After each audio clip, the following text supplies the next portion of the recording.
Okay, good guys, no. So ito guys ay ginawa natin, no. So ang problema nito guys, no power, no. So ito ngayon okay na ito.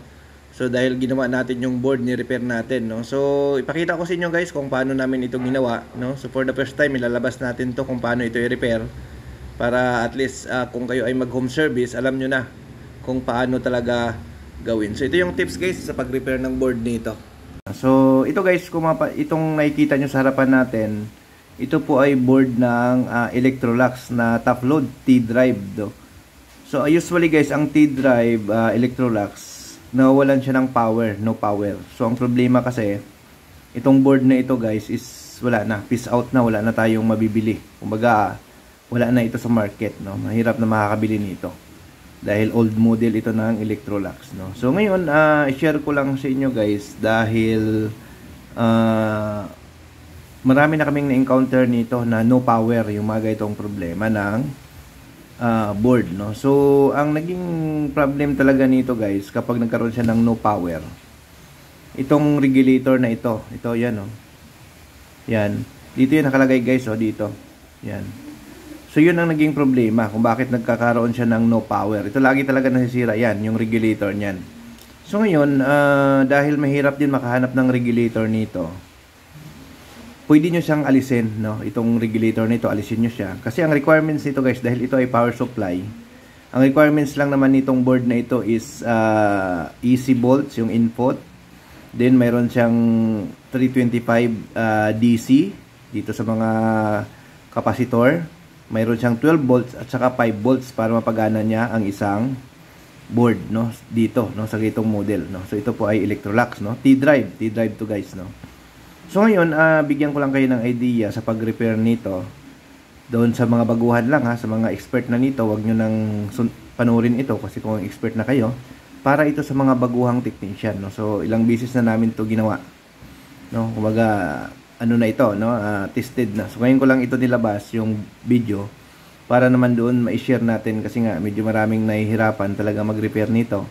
Hindi nila nakukuha yung problem, no. So hindi na solusyonan. Kaya nga ang mangyayari, bibili ng bago yung customer. So ngayon, ito guys, pakita ko lang sa inyo, no.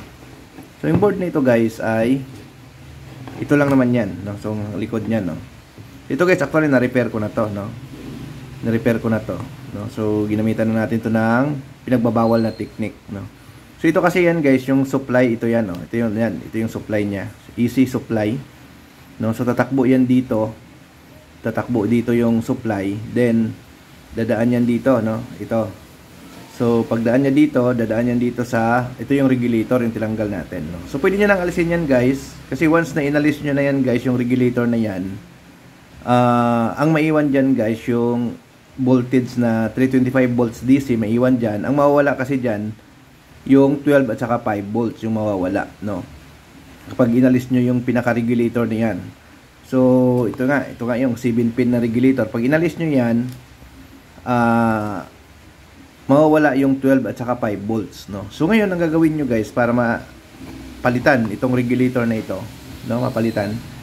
Hanap lang kayo guys ng charger ng 12 volts. No? Yung mga itong charger guys, 12 volts, yung mga ang gumagamit dito, yung mga TV Plus, yan. Basta mga 12 volts charger. No? Kailangan medyo mataas din yung amperes niya kasi hindi pwedeng mababa, no? Or pwede kayong gumamit ng 3 wires module, no? Kung kayo po ay familiar sa 3 wires module, pwede nyo siyang gamitin. So, ang gagawin nyo lang guys, i-inject nyo lang siya, no? I-inject nyo lang siya dito, no? So, ito, tulad nito. Ito yung capacitor na to kasi, ito yung nagbibigay siya ng 12 volts, no? So, pag nagbigay na siya ng 12 volts, magbibigay na rin siya dito ng 5 volts sa isang capacitor niya para doon sa display, no? So, kailangan kompleto yan, no? Kasi pag wala yung isa dyan, hindi gagana ang inyong board, no? So ngayon ang gagawin natin, pakita ko lang sa inyo, no, para baka sabihin nyo hindi naman totoo yung sinasabi ko. Susukatin natin, testerin natin, no? So gagamit tayo ng tester para lang pakita ko sa inyo na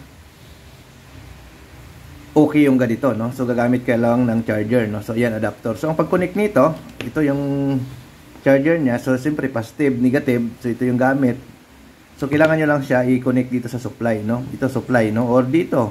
Or kung gusto nyo, i-splice nyo na lang dito sa saksakan. Pwede rin. Ang importante, magkaroon siya ng supply dito, no? So, yun. So, ang gagawin ko, titesterin ko, guys, para makita nyo lang kung talagang may sukat or may reading na, no? So ito yung gamit tayo ng tester natin na pang malupitan, no? So, ito yung mga sinaunang tester ko, guys, no? Ayan. So gagawin natin, saksak natin. Ayan. Saksak natin, guys. Ayan, kung mapansin nyo, nagkaroon na siya ng tunog, nag-beep na siya. So, ibig sabihin, nagkakaroon na siya ng power. No? So, testerin natin, dito, unahin natin yung AC. So, ayan guys, ito yung input, AC.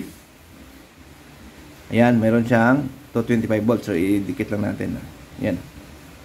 Input, ayan 250 volts, AC. No? So, kailangan, mayroon tayong ma-read na 325 DC dito sa mga kanyang capacitors. Ito, isang capacitor na to. Ayan, so 340. So 325 lang guys yung requirements dyan.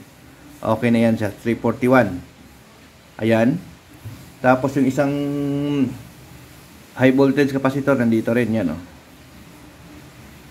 Ayan, so 344, no? Ayan. So ngayon, dito, adjust natin yung tester natin. Dapat meron siyang 12 volts dito, ayan. Ayan guys, 12 volts yan, Yan, 12.1 volts. Ayan, so kompleto na. So itong isang capacitor na to, dapat may 5 volts dito. Ayan 5.2 volts. Ayan, so ibig sabihin complete na siya, Complete na siya. So ang ginawa natin guys, inalis natin to, yung regulator. So pwede niyo siyang pamalit itong charger, Ayan, pwede niyo siyang pamalit yung charger na 12 volts, So tips lang ito guys sa mga baguhan, sa mga baguhan. Para alam nyo na guys kung paano i-repair ito. Kasi yung mga itong boards, wala na kayo makuha nyan. Mahirap makakabili. At saka mahal. Mahal yung board na yan.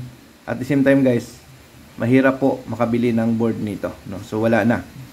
So yun. So kaya ko sinishare to guys. Kasi maraming nagchat-chat sa atin sa mga malayong lugar. Hindi nila alam kung paano i-repair or nag-order sa atin ng board. So kaya ko sinishare sa inyo. Para at least kung ma-encounter nyo ito, magagawa nyo na rin yung mga isi-service nyo. So magbaon lang kayo ng charger na 12 volt. So ito nga yun guys, yan yan.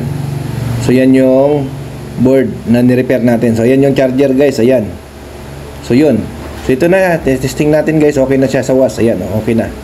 So working na siya, So pinakita ko lang sa inyo guys para maniwala kayo na totoo yung repair natin, Hindi ito scripted, Kaya yun yung mga ginagawa natin. Okay, bye-bye.